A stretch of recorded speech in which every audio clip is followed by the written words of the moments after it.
Over the years, many foreign species have been introduced to the island that is Australia, and usually, with no existing predators in the country, have flourished to become pests.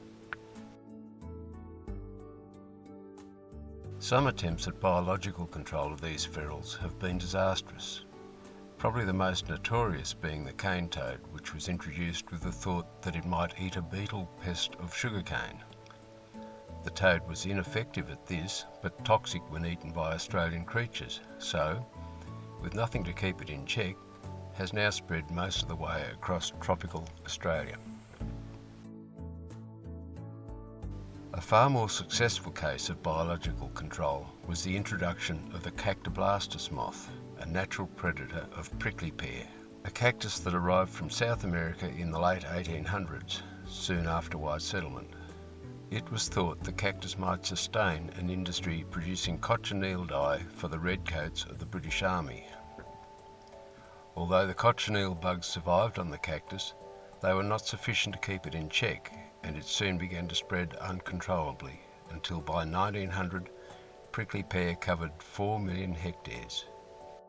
During droughts in 1901-02, prickly pear was widely fed to sustain livestock, and so began to establish on prime grazing land.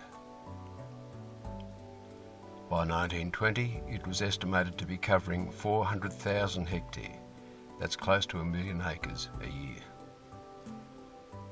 Many methods of control, including chemical, were attempted, but proved hazardous and largely futile. Its spines injured domestic animals and people, so as it spread, hundreds of farmers were forced off their land. By 1925, pear covered 24 million hectares. That's over 60 million acres in Queensland and New South Wales.